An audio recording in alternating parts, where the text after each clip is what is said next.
Hi everyone. Today's video is devoted to Amara Lakhous's last novel. It's a novel entitled الليل that can be translated into Night's Bird. It was published in 2019 by Elmoutawassit and Hibr edition, so it's a co-publication. This is a novel which is divided into 20 main chapters in addition to a kind of introduction and closing. And it opens with a crime scene that takes place the 5th July 2018. So the 5th July, as some of you may know, it corresponds to the Algerian celebration of Algerians' liberation from French colonization. So it's a very symbolic date, and we will see that this date is symbolic also in relation to the novel itself. So it takes place in a city called Oran in the west of Algeria. And as we have said, then it opens with a scene crime. Throughout this novel, we will have a lot of flashbacks, so we keep going and coming from the past, and the first flashback takes us back to 1958, which means at the heart of the Algerian Liberation War. And we learn progressively that the man who was killed used it to be a freedom fighter, and after independence he becomes a very powerful man in the political circles. And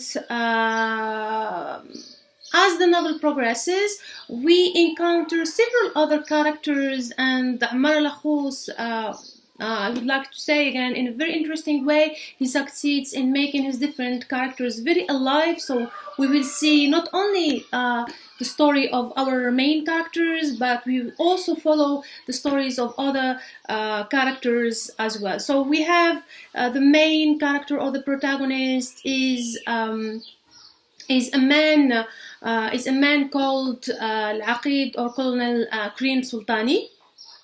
So Karim Sultani is going to handle the crime scene, so he's in charge of the investigation, and he tries to solve the mystery of this very particular and symbolic death, because the crime, when the novel opens, we have the description, the detailed description of the crime scene, and we learn that the man called الليل, to whom the title of the novel refers, was not only killed, but his nose was also cut, which is a very symbolic act in the context of the Algerian Liberation War. So we have, actually, the novel is going to describe the lives and the adventures of 3 successive generations, and we will see how they are going to evolve through time. And as we follow their individual stories, we see that the novel also makes a lot of comments on the political life in Algeria. So when you read the novel,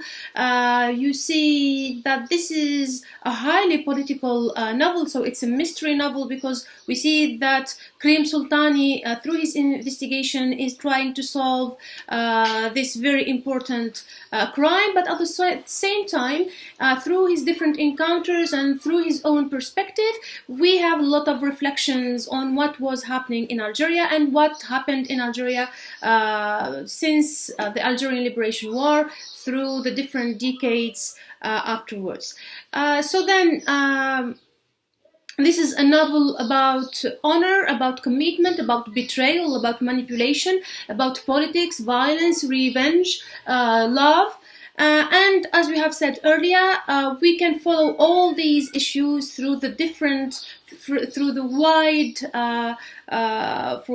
wide number of characters that Amara Lakhous depicts. So then, I would like to share with you a passage. The following passage: يستعمل العميد بالقاسمي مصطلح جماعة الفوق للإشارة إلى السلطة، فهل يقصد أركان الجيش أم وزارة الدفاع أم المخابرات أم الرئاسة؟ الله أعلم. لم يرغب العقيد في التعمق، ولكنه تمنى أن لا تتحقق فرضية الاغتيال السياسي، فلن يكون فيلما واحدا بل مسلسلا طويلا ومملا شوهد من قبل. العقيد مقتنع بأن جماعة الفوق لا تريد عودة الإرهاب، فالظروف الإقليمية تغيرت تماما ولا تبشر بخير. في التسعينيات كانت دول الجوار مستقرة، أما اليوم فالجزائر محاطة بالحرائق من ليبيا وتونس ومالي، ومن يلعب بالنار فقد يحترق. يفترض أنه إذا كانت هناك خلافات بين أعضاء الجماعة فيجب حلها بالتي هي أحسن. الخير ما زال كثيرا وكل واحد يأخذ نصيبه. لا داعي لعودة الجريمة إلى عادتها القديمة، تصفية الخصوم والبكاء عليهم وتحميل المسؤولية للإرهابيين. So thank you for following and see you next video.